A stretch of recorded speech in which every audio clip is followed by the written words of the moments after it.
second news story that was in the headlines through the week was what played out in Sambhal, a small town in Uttar Pradesh located just 160 kilometers east of the national capital, which saw riots, the result of the latest conflagration between the Hindus and Muslims. Now, the Ajmer Dargah is also in the news, with the local court admitting a plea claiming that the Dargah was built over a Hindu temple. With Hindu-Muslim tensions and Mosque-Temple spats ruling the news cycle, there's a heated debate on judicial rulings on these issues. And at the heart of it is the Places of Worship Act. The Places of Worship Special Provisions Act 1991 was enacted, yes, in 1991, at the peak of the Ram Mandir agitation, and essentially states that the religious character of any place of worship as it existed on August 15, 1947 must be maintained. Here's the most important part of the Act. Section 3 of the Act bars the conversion in full or part of a place of worship of any religious denomination into a place of worship of a different religious denomination, or even a different segment of the same religious denomination. To dump it down for you, essentially, if it's a Muslim place of worship, it can't be converted into a Hindu place of worship.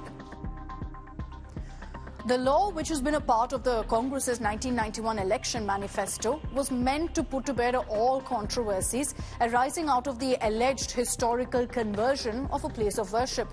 Now, while introducing it in Parliament, the then Home Minister S.B. Chavan had said, and I'm quoting what he said, the enactment of this bill will go a long way in helping restore communal amity and goodwill. But it's important to also note here that the Babri Masjid Ram Janmabhoomi dispute was specifically kept outside its purview, outside this Act's purview, as the dispute was already sub judice when this law was passed. The Supreme Court itself had, in its 2019 verdict in the Ayodhya title suit, read the guarantee offered by the Places of Worship Act as part of the basic structure of the Constitution. I'll just read out for you the Supreme Court ruling, an important line here. The state has, by enacting the law, enforced a constitutional commitment and operationalized its constitutional obligations to uphold the equality of all religions and secularism, which is a part of the basic structure of the Constitution. So why then are there even petitions being filed seeking conversions of places of worship and surveys and whatnot? That's because of what happened in the Supreme Court in August 2023. The then Chief Justice D.Y. Chandrachud led a bench which permitted a survey to be carried out at the Gyan Bapi Mosque in Varanasi to examine whether the mosque has been built on a temple. So does that essentially go completely against the Places of Worship Act? Not really, because here's what the ex-CGI said. While noting that there could be no conversion of the place, Chandrachud said the structure's original character, as he put it, could always be determined. This essentially means that an inquiry into what the nature of the place of worship was on August 15, 1947 can be allowed, even if that nature can't be subsequently changed because of the Act. But then, it wasn't just Gyan Bapi.